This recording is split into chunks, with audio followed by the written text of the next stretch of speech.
پوچھا اے میرے بھائی تیرے رونے کی وجہ کیا ہے، ریزن کیا ہے، سبب کیا ہے، وجہ کیا ہے؟ کہا آج کئی دن ہو گئے ہیں میرے گھر میں جلانے کے لیے چولہے میں لکڑیاں تک نہیں تھی۔ کہا پھر گوشت کیسے بن رہا؟ کہا فاقے پہ فاقے ہو رہے تھے، فاقے پہ فاقے ہو رہے تھے۔ میرے بچے جب بھوک سے تڑپ رہے تھے، مرنے کے کگار پہ آ گئے تھے، تو میں ایک گلی سے ایک راستے سے گزر رہا تھا، ایک مرا ہوا جانور پڑا تھا، اس کے گوشت کو میں نے کاٹا۔ وہ میرے لیے حلال اس لیے ہو گیا تھا کہ میری زندگی کی بازی لگانے کا وقت آ گیا تھا، میرے بچوں کو مرنے کا وقت آ گیا تھا، اس لیے وہ میرے لیے جائز تھا۔ اے موچی تیرے لیے وہ جائز نہیں۔ اتنا سننا تھا کہ موچی گھر میں گیا، وہ 300 درہم جو حج بیت اللہ کے لیے اس نے اکٹھا کیے تھے اپنے حج کو کرنے کے لیے، وہ فوراً اپنی آستین سے نکال کر دیا اور کہا اپنے بچوں کی پرورش کرو اور خود کھاؤ اور لوگوں کو کھلاؤ۔ یہ وہ کام تھا کہ اللہ نے اس بندے کے اس کام کو اتنا پسند کیا کہ اس کا ہی نہیں بلکہ اس کے صدقے 3 لاکھ حاجیوں کے حج کو قبول فرما لیا۔ تو اللہ ہماری نیتوں کو دیکھتا ہے۔ انما الاعمال بالنیات، اعمال کا دار و مدار نیتوں کے اوپر ہے۔ کیا ہے ہمارے دل میں ہمارا خدا بہتر جانتا ہے۔ ہم کسی کو دیکھ کر یہ نہیں فیصلہ کر سکتے کہ تو جہنمی تو جنتی۔ ایک سے بڑھ کر ایک گنہگاروں کو جنتیوں میں جنت میں جانے کا تذکرہ ہم نے پڑھا ہے۔ ایک سے بڑھ کر ایک گناہ، نہ جانے خدا تو کون کس کی ادا پسند آ جائے۔ اس لیے فیصلہ خود نہ کرو۔ اگر 4 وقت کی نمازیں پڑھ رہے ہو تو کسی پہ لان تان نہ کرو۔ ہو سکتا ہے تمہاری نماز پڑھنا تمہارا کام نہ آئے، وہ بندے کی کوئی ادا اللہ پسند کر کے اس کو جنت کا مستحق بنا۔ اس لیے عبادت ہم کر رہے ہیں تو عبادت ہم پہ فرض ہے، ہم خدا کا ایک فرض ادا کر رہے ہیں، کسی پر احسان نہیں کر رہے ہیں، کسی پر بوجھ نہیں ڈال رہے ہیں۔ اس لیے میرے بھائیوں وقت بہت ہو رہا ہے، اور وقت ہوتا تو انشاءاللہ گفتگو اور کی جاتی۔ اس لیے آپ تمامی حضرات سے گزارش ہے وقت مقررہ جو طے کیا جائے اس وقت پر آپ معبود حقیقی کو نہیں راضی کر سکتے ہیں۔ آج کا وہ دن ہے جس دن ابراہیم خلیل اللہ علیہ الصلوۃ والتسلیم نے اپنے بیٹے اسماعیل کو مینا کے میدان میں جو مکہ شریف کے اندر ہے اس میدان میں لے کر کیوں گئے تھے؟ وہ بھی تو عظیم ہستی تھی، وہ بھی تو مقدس ہستی تھی، وہ بھی تو انسان ہی تھے، مگر خدا نے انہیں پیغمبری عطا فرمائی تھی، خدا نے انہیں نبوت کا درجہ عطا فرمایا تھا۔ تو کیا ہم ان کے ماننے والے بھی نہیں بن سکتے؟ کیا ہم ان سے محبت کرنے والے بھی نہیں بن سکتے ہیں؟ کیا ہم ان کے بتائے ہوئے راستے پر عمل بھی نہیں کر سکتے ہیں؟ اے میرے ملت کے نوجوانوں، عزیز بچوں اور بزرگوں، اپنی زندگیوں کا آپ مطالعہ کریں۔ ہمیں کرنا کیا چاہیے تھا، ہم کر کیا رہے ہیں؟ اگر خدا ہمیں چند ٹکڑے عطا فرما دیتا ہے، تھوڑی سی دولت عطا فرما دیتا ہے، تو پھر ہم اپنے آپ کو کھو دیتے ہیں، اپنی اوقات کو بھول دیتے ہیں، اپنی اہمیت کو، اپنے وقار کو مجروح کر دیتے ہیں۔ ہم یہ نہیں جانتے ہیں کہ خدا نے ہمیں مٹی سے بنایا ہے، ہم ایک مٹی کا مجسمہ ہیں۔ اللہ نے فرمایا منہا خلقناکم، ہم نے تمہیں اسی سے بنایا، اسی زمین سے بنایا ہے، وفیہا نعیدکم، اور اسی میں تمہیں جانا ہے، ومنہا نخرجکم تارۃ اخری، اور اسی سے تمہیں دوبارہ واپس نکالا جائے گا۔ کیا ہم بھول گئے ہیں قارون کی زندگی کو ہم نے نہیں پڑھا، جس کو خدا نے اتنی دولت دی تھی، اتنی دولت دی، نہ جانے کتنے خچروں میں اس کے خزانے کی چابیاں لاتی جاتی تھی، مگر خدا نے جب اسے غرق فرمایا، غرق کیا، اللہ نے جب اسے تباہ و برباد کیا، تو آج محبت سے اس کا نام لینے والا کوئی نہیں ہے۔ آج ہمارے گھر کے نہ جانے کتنے افراد اپنی زندگی کو ختم کر کے، اپنی زندگی کو مکمل کر کے اس دنیا سے رخصت کر گئے ہیں، آج ان کی قبروں کے نشانات بھی ختم ہو گئے ہیں۔ ہمارے دادا پردادا لکڑ دادا، اگر ان کی قبروں کو ہم تلاش کرنا چاہیں تو ہم ان کی قبروں کو بھی نہیں پہچان سکتے کہاں ہیں۔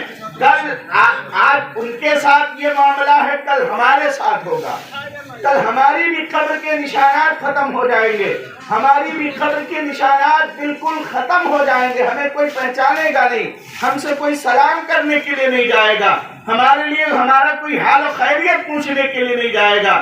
جب ہماری زندگی یہ ہے کہ ہم اپنی زندگی کا آخری غسل تک نہیں کر سکتے ہیں، اپنی زندگی کا آخری غسل تک نہیں کر سکتے ہیں، ہم اپنے پیروں سے چل کر قبر تک نہیں پہنچ سکتے، ہم دوسرے کے سہارے جائیں گے، پھر ہم کیسے گھمنڈ کر سکتے ہیں؟ ہم کیسا تکبر کر سکتے ہیں؟ ہم کیوں کر غرور کریں؟ یارو اپنی زندگیوں کا مطالعہ کر کے دیکھیں، کچھ تو سوچو خدا کے بندوں کہ ہمیں اللہ کے گھر جانا ہے، اس رسول ہاشمی کی بارگاہ میں کل بروز قیامت حاضر ہونا ہے، اللہ رب العزت کی بارگاہ میں ہمیں حاضر ہونا ہے۔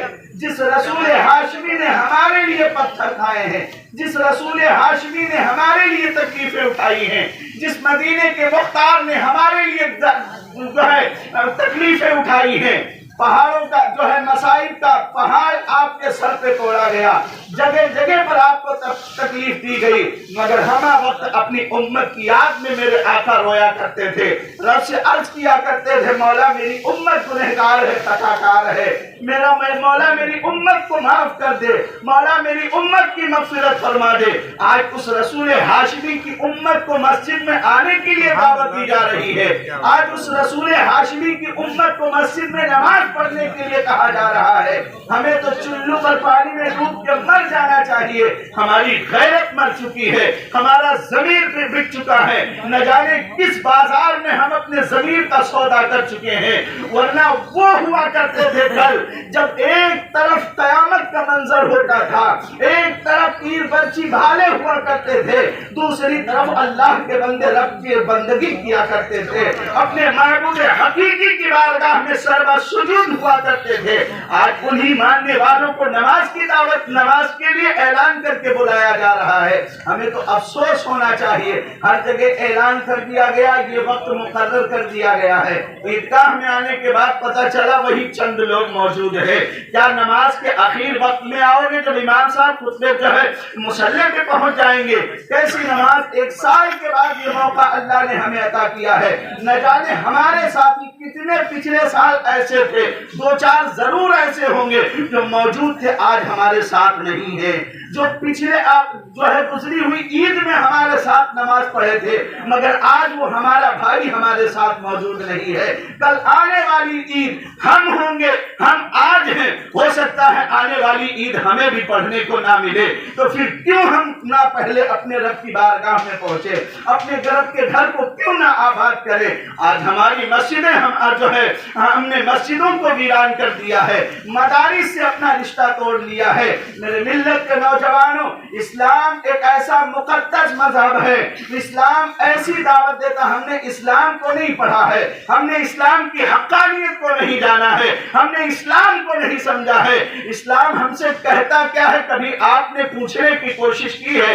کبھی آپ نے جاننے کی کوشش کی ہے؟ اسلام ہمارا یہ کہتا ہے آپ کے پڑوس میں رہنے والا کسی بھی دھرم کا ہو، کسی بھی مذہب کا ماننے والا ہو، کسی بھی دھرم سے تعلق رکھنے والا ہے، اگر وہ بیمار ہے تو اس کی عیادت کے لیے جاؤ، اگر وہ بھوکا ہے تو اس کو کھانا کھلانے کے لیے جاؤ، اگر وہ پیاسا ہے تو اس کو پانی پلانے کے لیے جاؤ، اگر اس کے پاس کپڑے پہننے کے لیے کپڑا نہیں ہے تو اس کے تن کو ڈھکنے کے لیے جاؤ، اگر وہ مصیبت زدہ ہے تو ہر ممکن کوشش کرو اس کی مصیبت کو دور کروانے میں۔ ہمارا دھرم تو یہ اجازت دیتا ہے، بھوکوں کو کھانا کھلانے کا نام اسلام ہے، پیاسوں کو پانی پلانے کا نام اسلام ہے، ننگوں کو کپڑا پہنانے کا نام اسلام ہے، مگر حال ہمارا یہ ہو چکا ہے اگر ہمارا بھائی بڑھ رہا ہے تو ہم تکحسد سے مرے جا رہے ہیں، ہم تکبر سے مرے جا رہے ہیں، ہم غرور سے مرے جا رہے ہیں، ہم حسد پر حسد کر رہے ہیں۔ اللہ کے نبی صلی اللہ علیہ وسلم فرماتے ہیں الحسد یاکل النار کما تاکل الحطب، حسد ایک ایسی بیماری ہے تمہاری نیکیوں کو اس طریقے سے کھا جاتی ہے جیسے آگ لکڑی کو کھا جایا کرتی ہے۔ اگر کتنی بھی آپ نمازیں پڑھتے ہیں، چاہے کعبہ کے سامنے ہی کیوں نہ پڑھتے ہو، چاہے روضہ مسجد نبوی ہی میں کیوں نہ پڑھتے ہو، اگر آپ کے سینے کے اندر حسد کی جگہ آگ جلی ہوئی ہے، آپ کا ایک سجدہ نہ کام آئے گا، آپ کے دین کے راستے میں خرچ کرنا نہ کام آئے گا۔